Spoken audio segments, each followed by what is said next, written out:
Two global giants. One has led the world economy for over a century. The other is rising rapidly, aiming to reshape global power. The United States and China, locked in an economic rivalry that's defining the 21st century. But who's really winning in 2025? Let's break it down. 1. GDP and growth. Let's start with the basics, gross domestic product. In 2025, the US economy remains the largest in the world by nominal GDP, valued at over $28 trillion. China follows closely behind with around $19 trillion. But when measured by purchasing power parity, China is actually ahead. Yet growth trends are shifting. While China once posted double-digit GDP increases, recent years have seen that slow to around 4 to 5%. Meanwhile, the US, after recovering from COVID-19 and inflation, is stabilizing at 2 to 3% growth annually. So, while China is growing faster, the gap is narrowing more slowly than many predicted a decade ago. 2. Innovation and technology. Innovation is where things get interesting. The US still dominates in software, semiconductors, biotech, and artificial intelligence. Silicon Valley remains the world's leading innovation hub, home to giants like Apple, Google, and Nvidia. But China is making serious moves. It leads the world in 5G infrastructure, electric vehicle production, and green energy investments. Companies like BYD, Huawei, and DJI are reshaping global markets. Still, US restrictions on chip exports and rising tensions over intellectual property have led to a tech Cold War, and both countries are investing billions to decouple and localize their supply chains.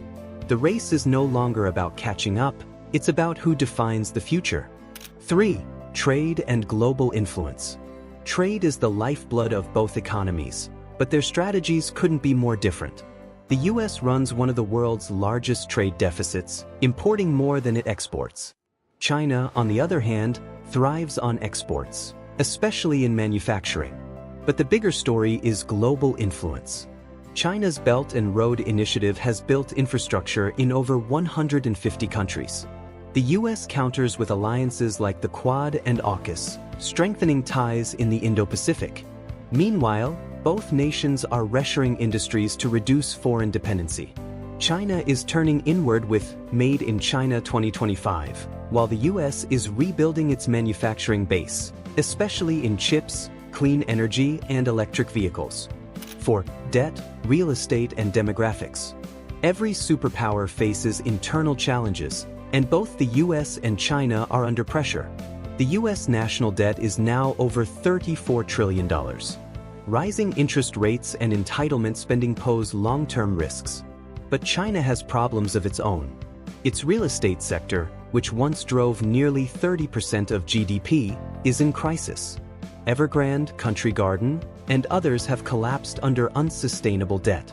Add to that a shrinking, aging population. For the first time in decades, China's population is declining, and the working-age population is shrinking fast. The US also faces demographic headwinds, but immigration and higher birth rates keep its population more stable. In short, both nations are strong but vulnerable. 5. Military spending and strategic investments.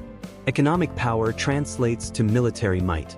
The US still spends more on defense than the next 10 countries combined, over $850 billion annually. China, while far behind at around $250 billion, is rapidly modernizing its military, building cyber capabilities, hypersonic missiles, and a growing naval fleet. But military power isn't everything. Strategic investments in quantum computing, biotechnology, space, and clean energy may ultimately decide which nation shapes the next global order. 6. Who's really winning? So, who's ahead? If we're talking innovation, finance, and soft power, the US still leads. If we're talking manufacturing, scale, and global infrastructure, China is catching up fast. But this is not a race with a finish line. It's a power shift in progress, where both countries are strong in different ways. The US excels in freedom, creativity, and global branding. China's strengths lie in scale, speed, and state-backed industrial policy. The 2020s will likely end not with a clear winner, but with a new, more multipolar economic world. So, what do you think? Will China overtake the US by 2030? Or will America maintain its lead? Comment below, hit like, and subscribe for more deep dives into the world economy. This is Smart Finance Daily, where global trends meet real insight.